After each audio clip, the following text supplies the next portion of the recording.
Okay, Sego Skanagoa, welcome and thank you for joining us for this evening's Artist and Inspirations program hosted by the Adirondack Experience at Blue Mountain Lake, New York. My name is Scott Manning Stevens. I am a citizen of the Akwesasne Mohawk Nation, but I'm also a board member at the Adirondack Experience, and I'm delighted to introduce tonight's speaker and talk a bit about the series of which this is part. But before I do that, I want to begin, as we begin all of these sessions, by acknowledging that the Adirondack Experience is situated on the Aboriginal territories of the Mohawk and Abenaki peoples, the indigenous people who continue to live in this region and practice their teachings and life ways, know this region as a valuable cultural and resource center for medicine plants, for foods, and other things. And we're delighted at the Adirondack Experience to not only acknowledge our presence on their land, but our ongoing connection to building bridges and relations with those two communities today. In 2023, looking ahead a few years, the museum will be opening a new experience for our visitors, Artist and Inspiration in the Wild, the first permanent exhibition dedicated to our art and design collection, which is really a fantastic collection, which I'm hoping many more people will come to know. And as we prepare for 2023, the ADKX, the Adirondack Experience, is inviting scholars, artists, and creative visionaries to bring you different perspectives about the unique collection that we have and the arts going on in the Adirondacks to this day.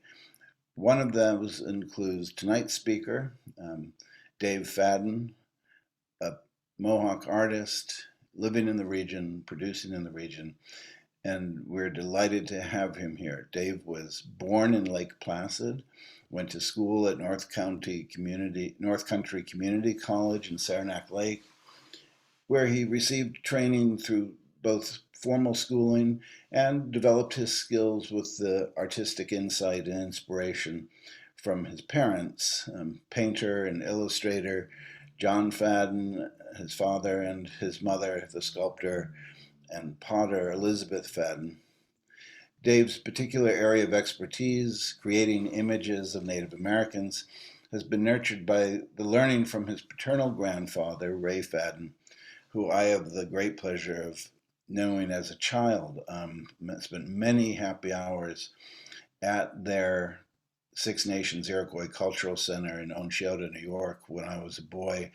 It was a favorite place of my grandparents, Esther and Earl Burnham, to bring me in. My mother also spoke glowingly of Ray Fadden and his influence on her life when she was young, teaching them about the traditional ways of Ginangihaga people or Mohawk people and our values and so on. So it's really a pleasure to have someone like Dave here today representing his family, representing his talent and his art, and talking to us about his work.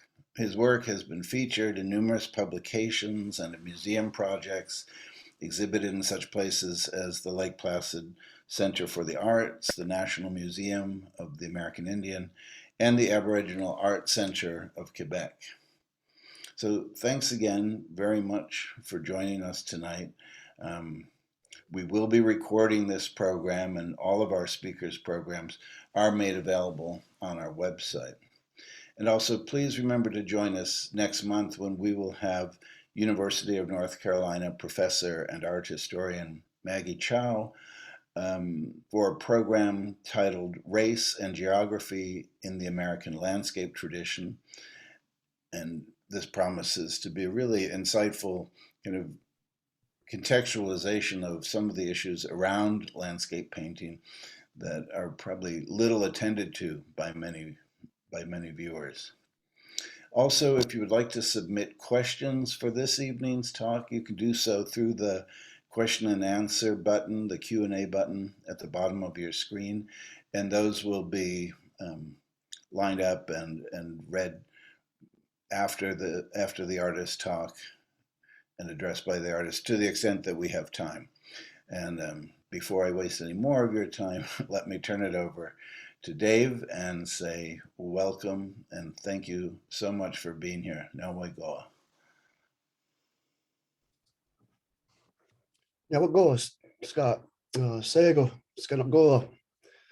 Again, my name is Dave Fadden, and my Mohawk name is Ganyet Tagalu. And Ganyet Tagalu is a name that was given to me when I was born by my great-grandmother on my mother's side. And that name translates to English to mean patches of snow, because I was born in March, and that time of the year, the snow starts to melt and you have patches of snow on the ground. I belong to the Wolf clan of the Mohawk Nation. And presently I'm in Akwesasne on Cornwall Island. And it's an island on a Mohawk territory right on the St. Lawrence River. And that's where I've lived part of the year. And the other part, I live in Achayota in the Adirondacks, and that's my home. And tonight I'm going to talk a little bit about my life as an artist, a storyteller, an educator, and really how all those things intertwine and they work together to help educate and help enlighten in many, many different ways. But just to talk a little bit about myself and my influences and my upbringing. And as Scott mentioned, I was born in Lake Placid and I was raised in Saranac Lake, or raised in Achayota. I went to school in Saranac Lake. But quite often our family would travel here to Akwesasne and participate in our longhouse ceremonies, what they call Ganosesne. And we have ceremonies throughout the year that give thanks to various elements of creation that keep us alive. And in essence, it's a Thanksgiving, but that's throughout the year. And also we'd come up to visit family members and friends, and so in a sense, I grew up in two worlds, because coming here and with my family, I was raised with the traditional values of the Ganyet Kahaga, or the Mohawk people.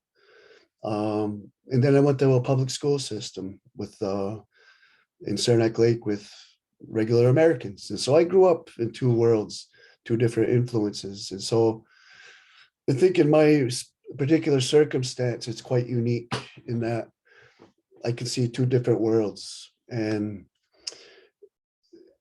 another profound influence, as Scott alluded to, was my grandfather. And I was very fortunate growing up in Achayota to grow up right next door to my grandfather, Ray, and my grandmother, Christine. And so every day of my young childhood up to my adolescence, he was a presence. He was always there. And when I moved away, I couldn't wait to get home to visit them. And for various factors. And I consider myself very lucky because I know some of my friends and folks that I know, families are scattered throughout the country and sometimes the world. And so you don't really get to know your family as well. So I find myself very fortunate, and they, again, had an influence on my upbringing, my value system, and also my creativity. And in Achayota in 1954, my grandfather established the Six Nations Indian Museum, and that's what it was called originally, but we have since changed the name to Six Nations Iroquois Cultural Center. And it was there that I would spend a lot of days in the summer wandering through the woods down the trail to the museum and witness my grandfather interact with our visitors. And as a young person, and I think all young people love to hear a good story. And my grandfather was not only an excellent school teacher, educator, he was a world-class storyteller.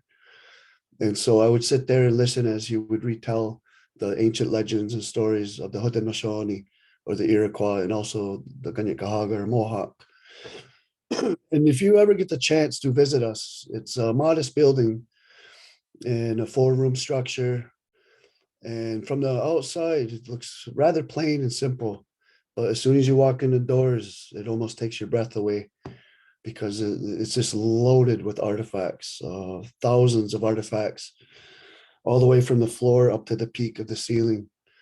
Even the floors are painted in different Haudenosaunee designs and motifs, all the way up to the peak. Everywhere you look, there's something to see. So from my early days, I was surrounded by my culture. And as a young person, you don't really value it as much as you would as an adult. And I kind of more or less took it for granted that that was there. You know, I appreciated it, but I really didn't get a sense of the work that was involved in creating this small collection. And it really wasn't until I moved away and worked at other museums that I really started to appreciate the work that my grandfather did. And again, if you get the chance to visit, you'll notice in the second room, it's full of pictographic beaded record belts. And it's an incredible amount of work. The stories are recorded using pictographs through beadwork. And the beads are tiny. They call them seed beads. And there are a dozen or more of those beaded record belts in the second room. And one of particular interest is one that's way up towards the top of the wall. And it stretches all the way around the room. And it's narrow, goes all the way around the room, and it's 75 feet long. And the story that's recorded in that piece of beadwork retells the story of a man that we refer to as the peacemaker. And he was a man who came from across Lake Ontario, who brought peace to the 5 original nations to create the Haudenosaunee Adirondack, or the Great Law of Peace. He was a prophet. But this story, it takes anywhere from 6 to 10 days to retell. And it's using your memory. It takes a lifetime to learn this one particular story. But my grandfather took the story that he learned, and rather than writing it down in English, he wrote the important parts of the story using pictographs. And he didn't write it, he would use beads. And so it's an incredible amount of work. And again, like I said, as a young person, I really didn't appreciate it. It was almost like, well, doesn't everyone's grandfather have a museum?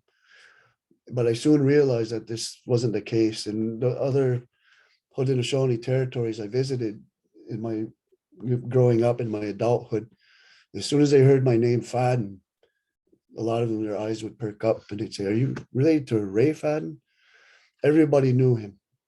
And it just showed me that how much influence one person can have through education, through art, and through a lifetime of work. And everywhere I went among the Haudenosaunee people and their communities across New York State into Canada, they all know his name. Because he started the museum in the 50s during a time when a lot of our culture was disappearing. And that was from various factors, whether it be, out of survival, the necessity to blend into American culture to get a job, or by force. The United States and Canada both had a policy of forced assimilation. And they would go to various Native communities across the country and take the children and put them in residential schools, put on the military uniform. If they spoke their language, they were punished severely. And my grandmother ended up in one of those schools, and she lost the ability to speak the language. And so he came around during a critical time in our culture when it was disappearing. He made it his life's work to preserve, to promote, and to teach not only our own people, but all the people that come to the mountains, our neighbors, our surrounding communities, because there is a severe lack of education when it's concerning Native people. It's taught in schools, and it is getting better throughout the years, but there still is a high amount of ignorance when it pertains to not only the Haudenosaunee, but all Native people. And so he went through some obstacles. He didn't have the freedom to teach during those days. It was very strict. He taught school at Akwesasne at the Mohawk School in Hogansburg, and he more or less had to be hide underground, and he had to have a lookout out in the hallway for the non-native administration. And what he would do is he would tell them stories, and within those stories were values, lessons, how to conduct yourselves as good people. And this is our way of teaching children, is through storytelling. The non-native principal would come by and the kid would come in and give out the warning to get their math books out and look busy. So he couldn't do it out in the open, but it didn't stop him. And it was around then in the 50s when he established the museum, and that became a place where you could learn without fear, where you could reaffirm what you know and learn more about your heritage, your culture. And then over the years, we drew in more and more people from all around the world. And so in my lifetime, I've talked to probably thousands upon thousands of people about our culture. And I've met some very nice folks all around the world. And that's our mission as a family, as an organization, is to find commonality between our people so that we're more apt to get along and to see the similar threads of life. And we hang on to those threads as a people, and to recognize our differences, but to respect them. And so that was my upbringing in this museum. And then in my early childhood, there was this one place, was one of my hiding places in my mother's living room. We had this sofa, and there was one of those sectionals that went into the corner. And there was one little area in the corner where it was like a little cave I could jump in. I think I was around 3 years old. And I would jump into this little cave-like area, and it was like my camp. And I would bring my things in there and hide out. And then my mother was cleaning one day, and she moved the furniture around, and she looked where my little hiding spot was, and she saw all these drawings and pen and crayon and paint all on the wall. Rather than getting mad at me and scolding me and telling me not to do that, she bought me a desk, and she bought me paper, bought me paint, pens, and told me, from now on, use this. Don't paint on the walls anymore. And that was my beginning. And another strong, profound influence, even to this day, are both my parents. My dad, John, he's illustrated over 75 books in his career. And as he would be doing his artwork, I would look over his shoulder and I would ask what he was doing. Then he'd tell me the story about the image he was drawing for a particular book or a magazine or a periodical. And I would be learning not only the skill of art, but the story behind it, whether it be a legend or most often it was a native issue. And my mother, she was a wood carver, a sculptor. And so I would watch as she would work. And my aunt, she was also an art teacher. And later on in life, she gave me very good art lessons in a very, very nice way. And so in my youth, I was encouraged and nurtured to pursue my art. And that was my beginning. And so as I grew up and I went to high school, I just kept at it, kept drawing. And I always hear that a lot of people say, it's like, oh, you're so talented. That's only part of it. That's maybe 10%. The rest of it is hard work. It's trial, it's error, it's making mistakes. The rest of it is just trying to achieve a certain goal. And that goal is different with everybody. And my goal is I always loved faces and people. And so that was my goal. And it took a long time, and I'm still working at it. And I'm trying different things. And that's my journey as an artist. And it started at a young age. And one of the things that my parents really helped with me as far as my development as an artist and as a storyteller as well, was to be creative, to use your imagination. Don't be afraid to try different things and experiment. And there's one piece of artwork that my dad saved and my mother saved that I found was kind of pretty unique as a kid to come up with. And it was a watercolor on a watercolor paper, all these lines and different colors and shapes. And on on the side, it said the water pump. And what it was is, as a little boy, I think I was 3 years old, in our house, I could always hear the water pump kick on. They made a certain sound. I never saw it before. I didn't know what it was. But my dad explained to me that's where we get our water. This pump turns on and it brings it from the ground. And but I never saw it. But I drew it. I painted it rather. And so I think they knew at that point that I had a bit of creativity in my blood. So things like that, in that it was almost like you're fearless when you're young. You do whatever, you try whatever. But as you grow old, you start learning different rules and you can't do this, you can't do that. But I was always encouraged to say, do whatever you want, try it, experiment, try clay, try sculpture, try wood carving, paint on the walls, do what you want.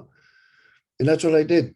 And so I give the majority of the credit for my influences just to my family alone.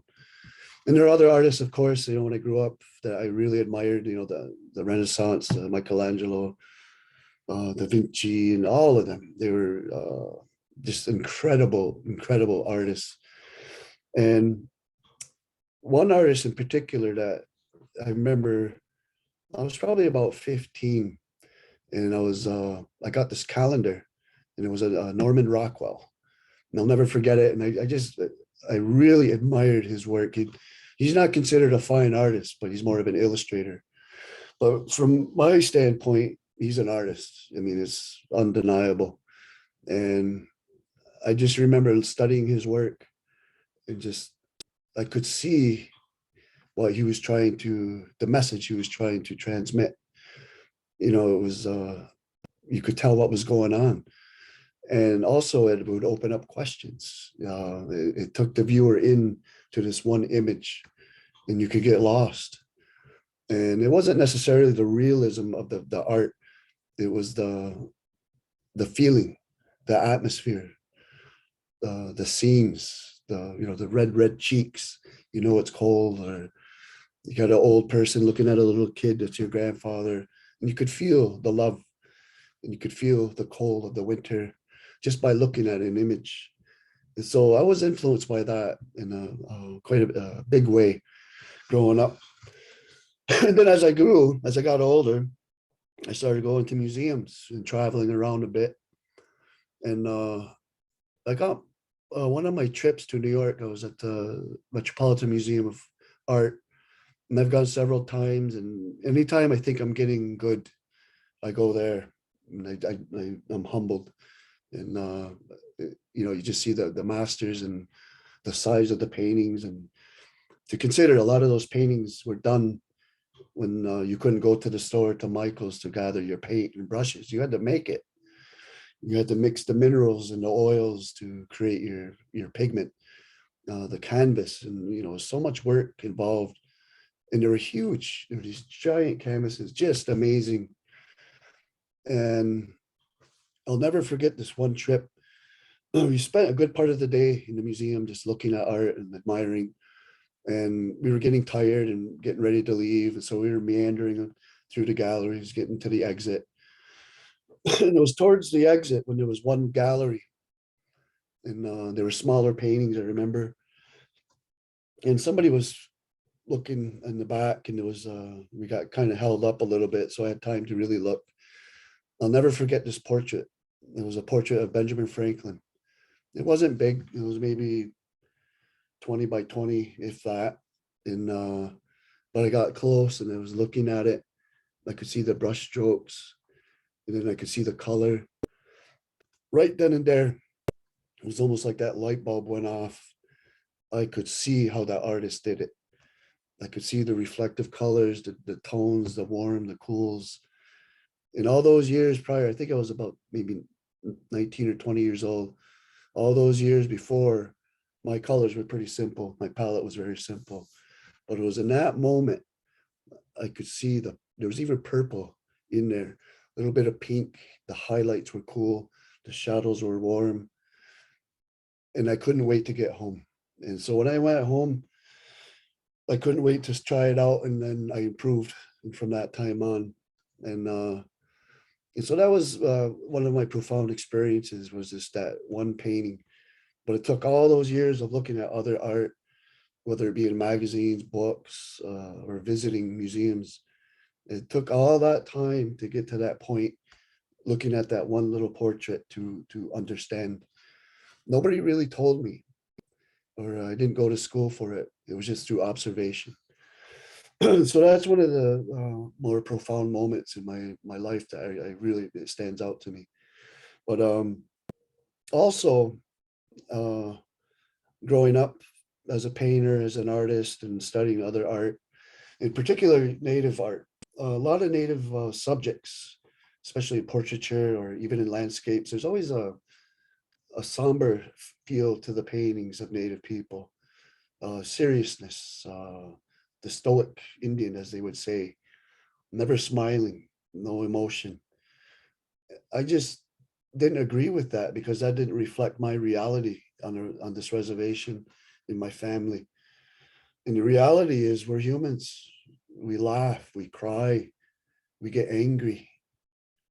All the emotions that all humans have, we have too.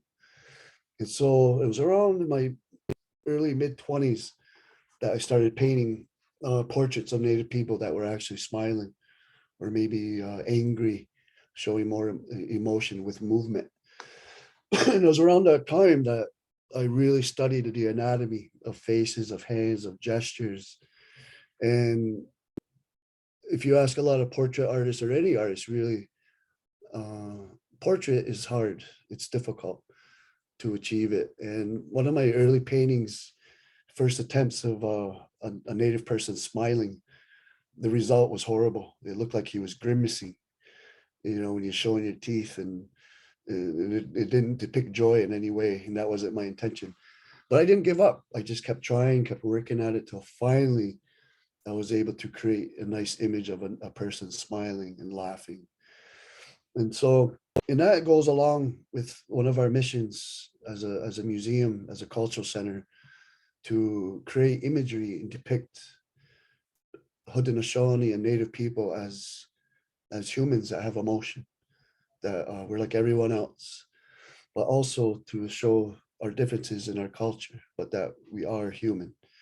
And so, and it's through that storytelling from my grandfather, my father, and myself now as a storyteller, I transitioned to art and I try to tell a story with my paintings.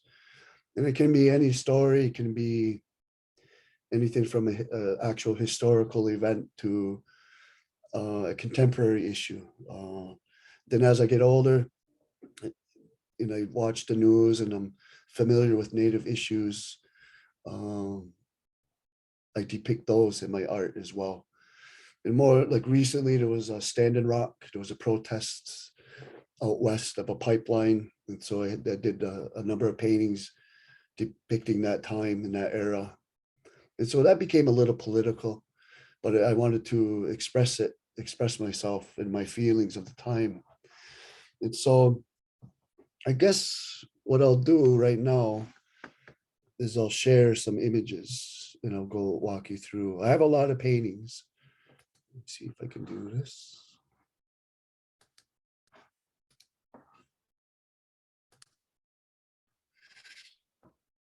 Now, this painting was one of my early works, as you can tell. And I just wanted to show you this because my folks saved just about every piece of art that I did, including this one. I was 4 years old, and my father, that's his handwriting, he put down Mohawks by Dawit. And Dawit is the Mohawk way of spelling and pronouncing the name David. And I was 4 years old when I did this, and I can tell that at that young age, my family already had an influence on my life because the headdresses, the headgear, you'll notice there are three upright feathers. Mohawks always wear three upright eagle feathers on their headdress. So at 4 years old, I already knew that fact. And so I just wanted to show you this to show my beginning. This is a portrait I did in the series of paintings that I'm about to show. I probably won't be able to show you all of them, but this one here, I did last winter, and it's of a woman by the name of Judy Swamp. And her husband, his name was Jake Swamp, and he was a Mohawk chief of the Wolf Clan. And I like Judy. She's always one of the kindest people around. She's very strong. And I saw this image of her, and I just loved it in her expression. She had a good sense of humor, and a lot of times you just look at you and you could tell something was going on and she was thinking. But I really was close. I like Judy because when I would go to the longhouse, it's all done in the Mohawk language, and I'm not a fluent speaker, so I had a hard time keeping up with the doings of the particular ceremony. Well, I remember this one time there was a meeting, Wolf Clan meeting, and everyone was present, and she was there, and it was in Mohawk, and I just couldn't understand it. And I keep up a little bit in the language, but she got up out of her seat and came over to me, and she could tell I wasn't following. And so she whispered in my ear and translated all the goings on in that meeting. And so this was almost my way of thanking her for that. And I did this painting last winter. And a quick side note is when COVID hit, my job here on the reservation is at the Native North American Traveling College, and I work here in the winter. And then in the summers, I work in the Ontario at our cultural center. But when COVID hit, everything shut down, as you all know. But for me, that was almost in a side way, it was kind of good because that gave me time to paint.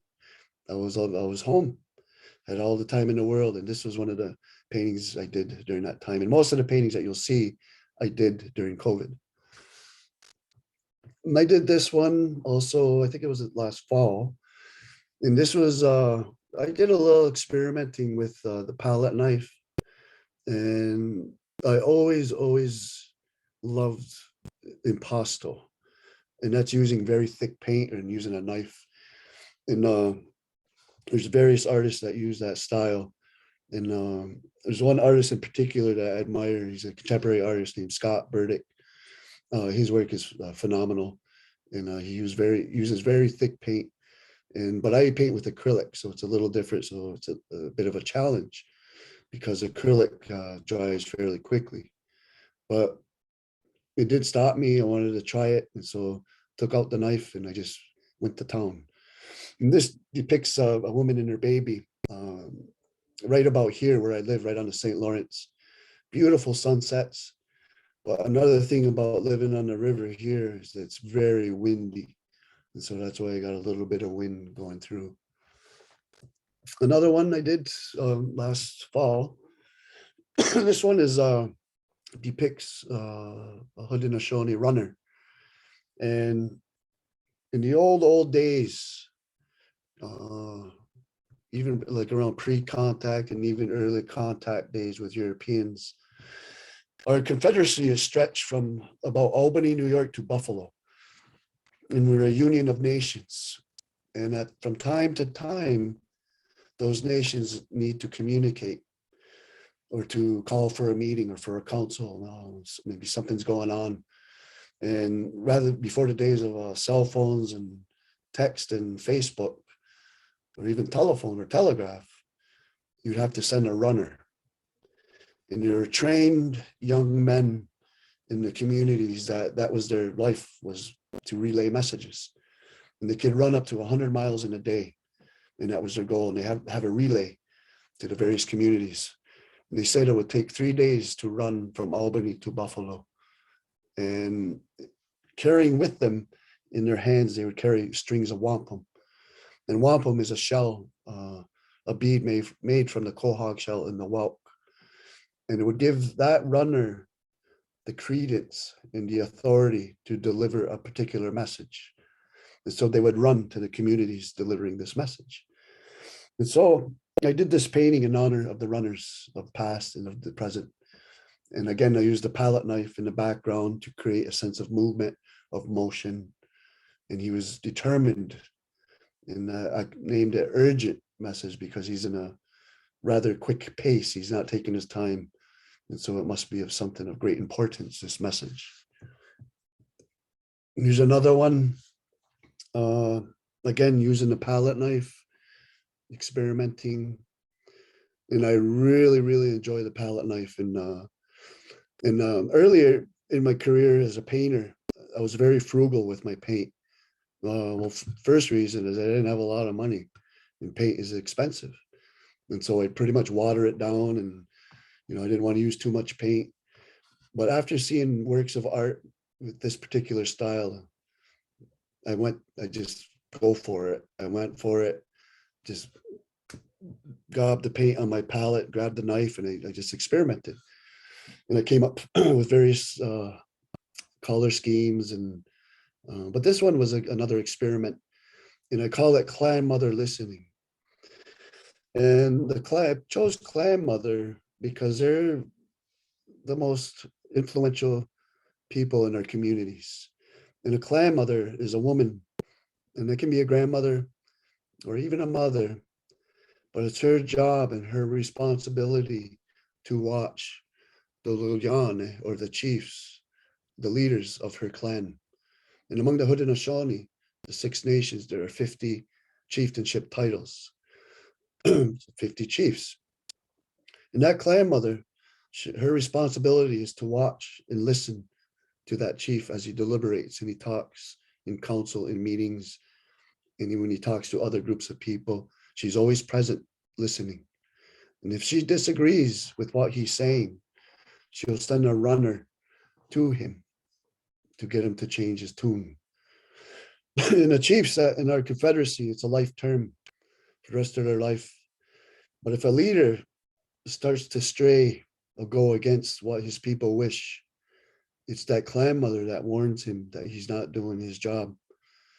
And if he doesn't listen to her and keeps going, doing something wrong, she'll warn him again. And on the third time, she warns him. And if he continues going the wrong way against what the people wish, she alone has the power to remove him from office. He's impeached. Then she'll put somebody else in there that will do his job. So when that leader, again, it's a life term, the rest of his life. And so when a chief dies, there's a mourning period when you mourn the loss of that chief. And that clan mother's job is to look to her grandchildren, to her children, and within her clan, her extended family, not just her own nuclear family. It's her whole clan. It's extended nieces or nephews. That's your clan. But she'll look to the young men of her particular clan, and she knows them all and knows their qualities. So if there's a young man growing up and he's selfish, he's greedy, all he thinks about is money and himself. He doesn't help out his grandparents. He doesn't help out his community. She wouldn't even consider him to be a chief.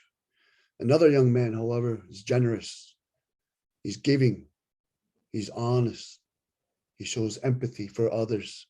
He's intelligent. She might consider him to represent her and her clan. And so she'll nominate him, and all the women of that clan have to agree. Then it's sent to the men of the clan. They all have to agree. Then it's sent to the whole confederacy, and they all have to agree. And then once he's raised up, they place the deer antler on his headdress, and he's a chief for the rest of his life. But I call this one Clan Mother Listening, because not only does she listen to the present chief, she watches the young ones too, to see who will be the next in line. So that's what this painting is here. This was I think one of the first ones I did during COVID. And again, this was just going a little crazy with the palette knife, and man, I love doing it. It's so fun. And And the idea of this was that during those times, I think it was March or April, everything shut down, everything was panicking and buying up all the toilet paper and really kind of freaking out a bit. And my wife, when all this was going on, didn't bat an eye. She was calm, cool, didn't seem to bother her a bit. And so that's why I did this painting. It was she was very peaceful amongst the chaos that surrounded all of us. And so that's that painting. Another one, fairly small. I want to pick it up a little bit. And I did this one. I started it. It was actually I took my phone, put it on a tree, and did a selfie of sorts. Set it on a timer. Of course, I don't look like that, but I used it as a reference for lighting. But this was one of the first snows in the mountains. I think it was in late October, actually, early November. And then I started it and I didn't finish it till the following year. This one was last fall. Again, I think I was influenced by the leaves changing. And I also had a fire going, and a little fire outside. And so I took a picture as to use for reference and lighting. And that was using a palette knife as well. This one I'm not quite done with yet. I don't really like the color, so I'll skip that. Another palette knife. Again, you never know what you're going to come up with when you use a palette knife, and I really enjoy it. And it's almost like you can't make a mistake, and you have happy accidents, I guess. Another one I did last fall, again influenced by the colors. These are three smaller ones I did last fall. These are pretty small. I think the one in the middle is only 8 inches wide, as well as the one on the right. This one is a portrait of one of my co-workers, the Native North American Traveling College. She's our audiovisual technician. She just had a baby, and it was just a nice scene, and took the picture and used that for a painting. And her father now owns it. This one is a lady, my neighbor here on Cornwall Island, and her name is Florence Benedict, and her husband, his name is Ernie Benedict, and he was a contemporary of my grandfather's, and he was an amazing man as well, just like my grandfather. And he's the one who established the Native North American Traveling College here at Akwesasne. And he was an activist. He was just a good man. And he was integral in defending our rights, border crossing rights here on the reservation. And he was about education and teaching as well. And his wife, Florence, who was depicted here, was one of the best basket makers all around in Akwesasne for sure. But I wanted to show a painting because I did a portrait of Ernie, two of them actually before. And Florence, I wanted to give her some credit for her life's work, and she's an amazing basket maker, and she has passed away. And these, I want to get to these really quickly. It was a number of years ago, I think it was about 2012, 13, 14. I started experimenting with a different technique, and I just finished this job as an illustrator.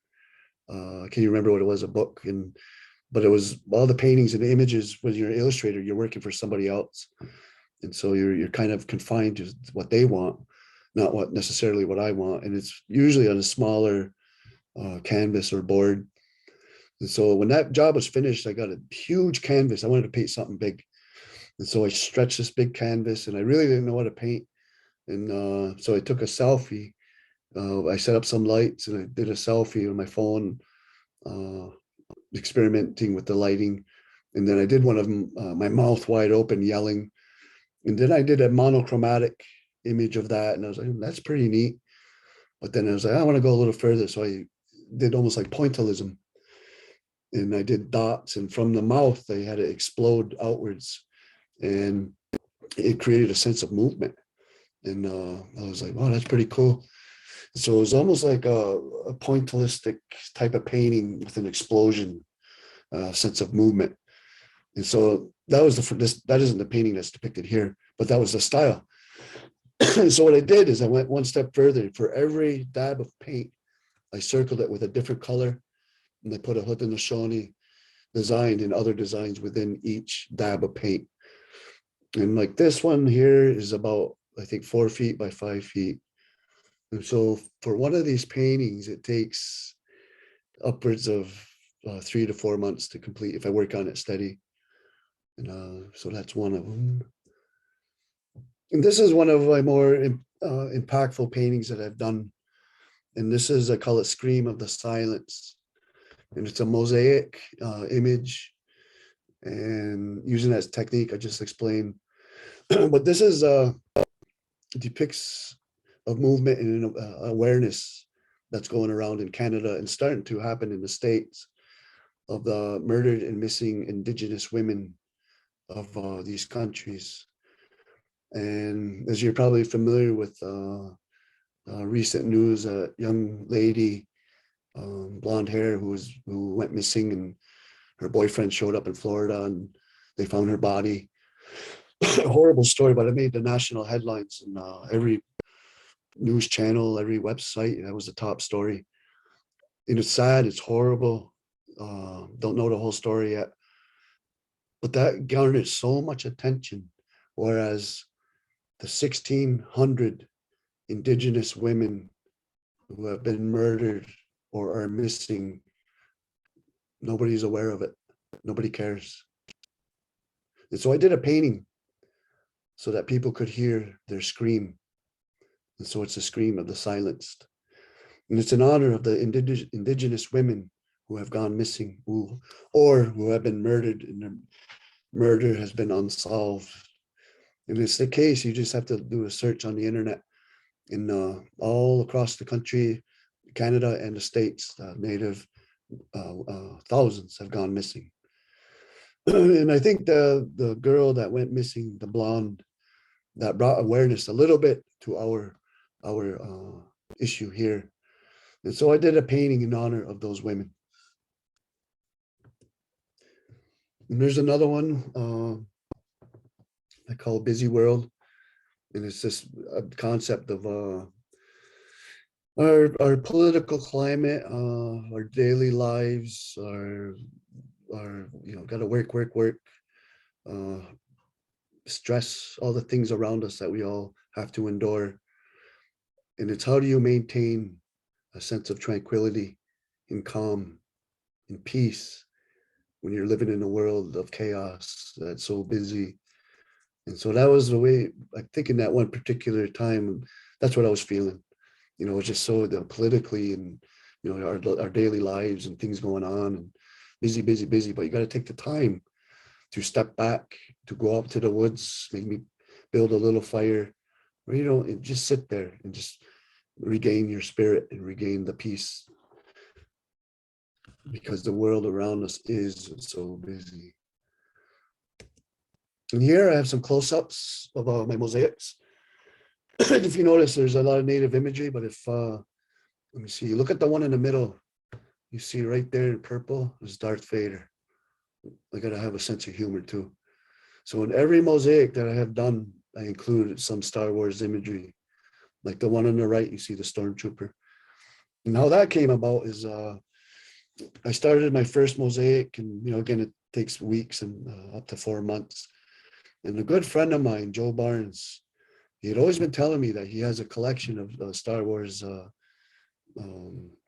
paraphernalia and like lunch boxes and those figures. And he says, "Come on over, check out my collection." And so finally, I did stop by his house, and we went in the back. Unbelievable, thousands of I almost want to call them artifacts. I guess they are, but it was for years he's been collecting. And on eBay, and just Star Wars this and lightsabers and everything you could think of, he had it. And I spent a lot of time there visiting. And then that night I sat down to paint. I was creating the details and native designs, and I had Star Wars on my mind because of that visit with my friend Joe. And so I threw in Darth Vader. And so in every one of my mosaics, I have something hidden in there. And there's another one. The one on the right, that's obviously when COVID hit. I did a little molecule or virus there. And then the one on the right is Yoda.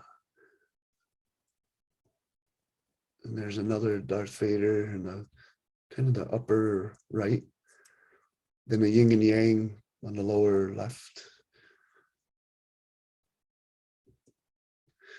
And this one was one that wasn't completed, but it was done. We brought an incomplete pointillistic.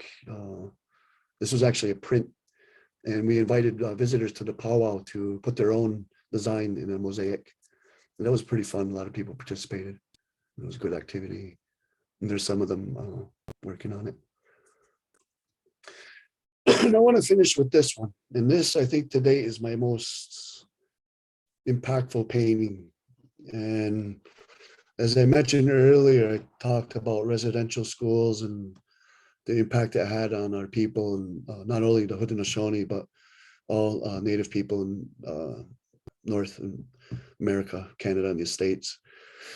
And as a young boy, I'd always thumb through in my father's library a lot of these old books, and I'll never forget this. I was going through and I came upon this two photographs, and the one on the left was showed these three boys, Lakotas, from the plains, beautiful long hair, beautiful outfits. They just look so nice. And on the photo on the right next to it was the same boys with their hair cut short and a gray uniform put on. And it just, as a young person, I never heard the word residential school. I didn't know what it meant, didn't know what it was, but I knew by looking at that photograph that that was wrong. And it just, I knew it was wrong. So my whole life, I was aware of this treatment of Native children. And my own grandmother, she ended up in a convent, and she was punished for speaking her own language. She lost ability to speak her language. She understood it, but never spoke it, just because of the treatment from the nuns. And a lot of these schools, particularly in Canada, were run by the Catholic Church. And so they were punished severely. Not only that type of abuse, but also they were malnourished. My grandmother has a story where they gave her food, and it was some kind of porridge, and it had bugs in it that were living. And they made her eat it. And she had to because she was hungry. And there's a place, the Mohawk Institute, they call the mush hole, because that's all they ate was this mush. So there was that type of abuse. They're malnourished, never taught their culture, taught that anything about them, their culture, their society was evil, pagan, heathen. And if they practice it, they're going to burn in hell. And so they had that sort of abuse, psychological abuse, and also sexual abuse. It was rampant, and a horrible, horrible treatment. And a lot of the Native kids had no means to defend themselves, no higher ups to report to. Nobody would listen. A lot of their families lived in poverty, had no ways of rescuing them. So this is something that's happened. In the last school to close was in 1996 in Alberta. So this isn't that long ago. And this isn't a picture that depicts ancient history. This is fairly modern, and the effects still live on today with people. These young kids, they were never nurtured. They were never loved, never felt a home. And when they grew up, and if they survived and they had a family of their own, they didn't have the skills to raise their children. And so those children grow up without being hugged or really raised in a proper way. And so there's dysfunction that will go on for a number of generations because of this experience. In recent months, last spring, they found a school in Western Canada, a school called Kamloops. And the families raised money, the Native families raised money, and they hired the experts that have the underground penetrating radar searching for graves, because a lot of their children never came home. and they had suspicions that they died at these schools. And then the church denied it and the authorities denied it, but they did their own search. And at that one particular school, they found 270 skeletal remains of children aged from ages 3 to teenagers, like 17. Some were in mass graves. Some they hasn't been determined the means of death, but some could have been beaten. But a lot of cases was epidemics would come through and these kids would die. But the sad part is there was no marker. Their families were never notified. And so they just went unmarked. That's one school. And so far they've, I don't know the current number, but it's in the thousands of graves that they've found. And they still have hundreds of schools in the grounds around them to search. And so it's in making the news now, but there's a lot of work that needs to be done and a lot of atonement that the government has to answer to. But anyways, this particular painting I did in 2018, and it starts on the left, the gray monotone, monochromatic, dull, no culture, no heritage, and their expressions are sad. And the image I use as a reference from a photograph taken at Carlisle in Pennsylvania, Carlisle residential school. But what I wanted to do was to show that through the years, the color started to come back, schools started to close. And if it wasn't for the efforts of people like my grandfather, Ernie Benedict, my father, and others of our communities teaching the culture, that color wouldn't be back. And so it gradually came back. And on the right-hand side, I wanted to end on a positive note, and that is where we are today. There's no longer residential schools, but we're at a critical stage, especially among the Haudenosaunee and the Ganikahaga, is that we're losing our language. It's disappearing. In our stories, our culture, our ceremonies, our speeches are all done through memory using our language. And when you lose the language, you lose a lot. And so now those young kids with those happy faces are able to put on their traditional outfits to celebrate our ceremonies and to speak our language. And that's with all Native people. And so this painting is a reminder to all those in the dominant culture to never do this again to any group of people. But they're still doing it in the southern border. They're taking children away from their families, putting them in cages. And I don't care who you are. You don't do that to a child. I don't care what color you are. You don't do that to a child. And so this is a reminder to them to never do that again. And it's also a reminder to our current children to take that language and put it in your heart, in that culture, and hang on to it, and to understand, not take for granted that you're able to practice our culture. So there's hope in the future. And it's the idea is that we do have a past and we do have a present, but among the Haudenosaunee, what's more important is you always look ahead 7 generations into the future. And I guess that is where I'll end my speech.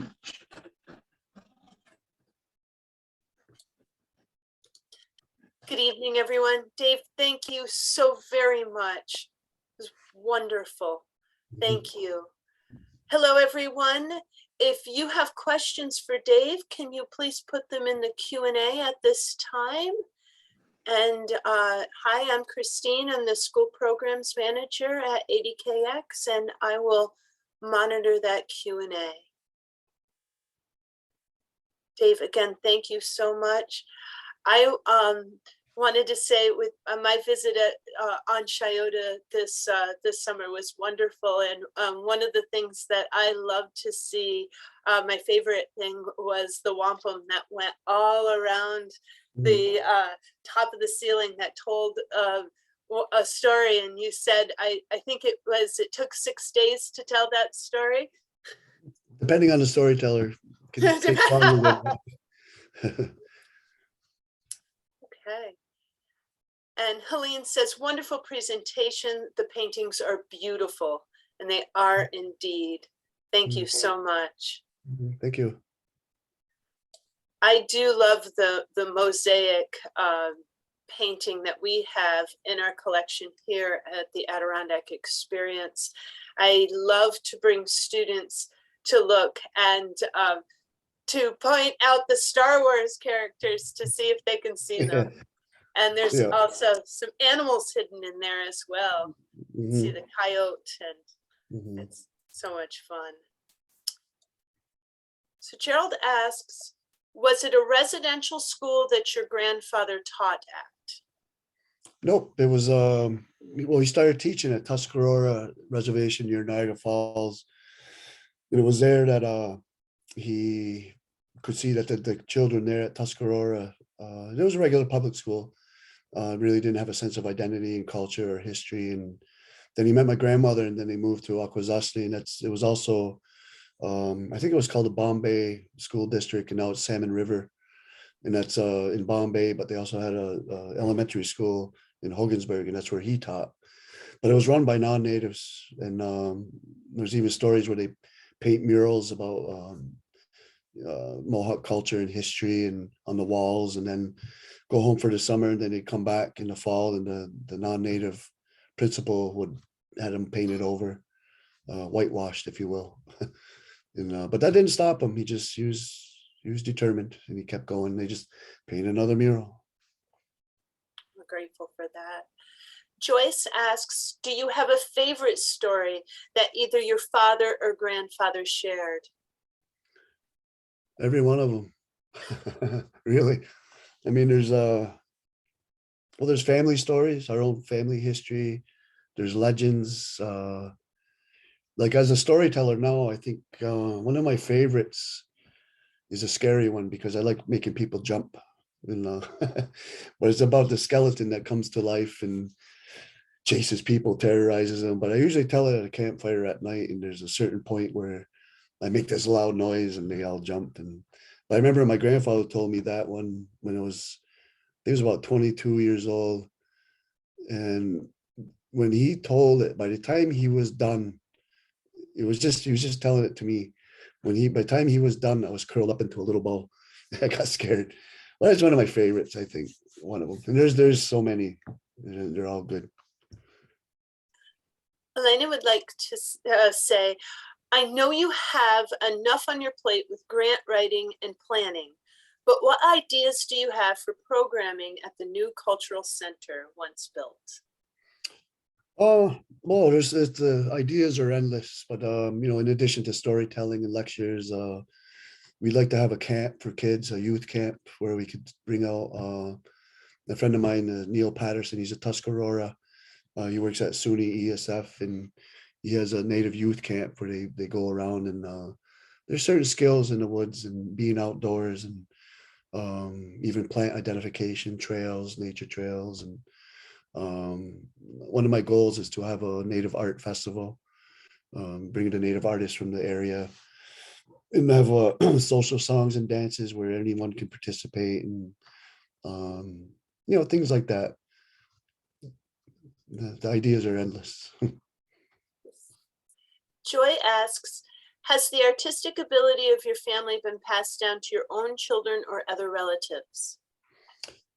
Well, in a way, the funny story is like my older brother, just recently started painting, and he's really good. And I have a younger brother who's also good, but my father was asking, why don't you paint anymore? And all he said was, oh, there's enough artists in the family.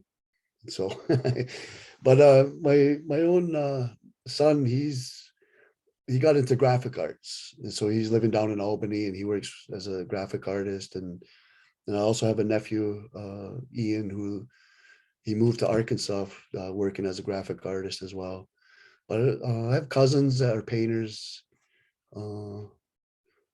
but that's about it, I think. Yeah, but everybody does something. Gwen says, Dave, you are such a master at portrait painting. Thank you. That's a word I can't say. And storytelling in your work. What is the process of making your portraits? Do you sketch on the canvas first? And she asked, thank you for your presentation. Every painting's different. But if you're doing a portrait of a particular person, you got to be right on. And so those ones I try to sketch and, get the lines lined up, and, you get your straight line, you try to line up the eyes, and that's where a portrait of a person. But for other art, sometimes I just start with a dark paint with a brush and do an outline and rough it in and put in the shadows. And the beauty about acrylic is if you make a mistake, just wait for it to dry and you can paint over it. But with the palette knife, a lot of times I just try to get the sense of the composition, and then I just don't go crazy with the knife, and that's really fun. I really enjoy it. Carla says, thank you for a very moving presentation. I visited the museum with the curatorial organization MAM in the 1980s. I am looking forward to visiting again. It will have much more meaning for me after your presentation. Thank you, Carla. Looking forward to it. Our next question, what are some of the events or people inspiring the paintings that might be coming next? And there's a PS. I went to Niagara Wheatfield and was fortunate to be friends with many Tuscarora kids. Great to hear about your connection. Mhm.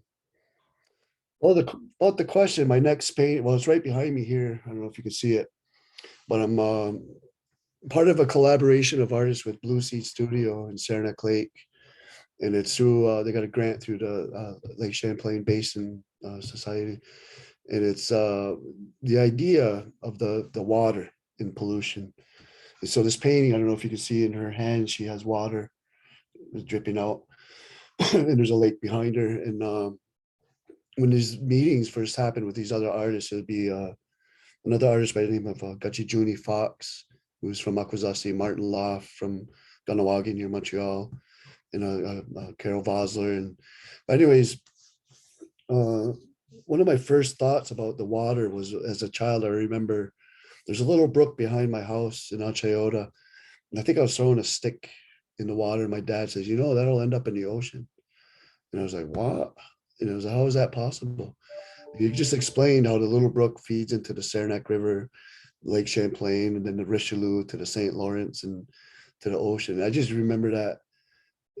It just hit me like, my God, that's a long ways to travel. But the idea with this painting is that what we touch here goes somewhere else. And so if we throw our garbage and our pollution into the water or onto the ground, the rain will take the pollutants down to the lake. And so with this particular painting, I have this woman holding the water that we touch. And this is going to be almost like a hybrid mosaic. In the leaves around it, I'm going to paint designs within each leaf like a mosaic. And I'm working with Kurt Steger from Paul Smith College. He's a climatologist, scientist, and to get some chemistry and formulas and put those within the mosaics of like phosphorus and things like that, to have them within the mosaic. And so that's one I'm working on. And I usually have 4 or 5 paintings on the go, right now. But this is one of the big ones. We have 2 more questions. Kate says, thank you for sharing with such authenticity. What do you want to see people discuss going forward that could improve all cultures to live in harmony and peace? Find commonality, respect differences. In fact, this past summer, I met a young man from Afghanistan, and he's now an American citizen. And we had a long discussion. And there's things we just don't agree with, but we didn't talk about them. But we shared the things that we talked about the things we do share. And at the end of the visit, we were friends, and you just could feel it. And it's like those differences you got to not bring to the surface right away.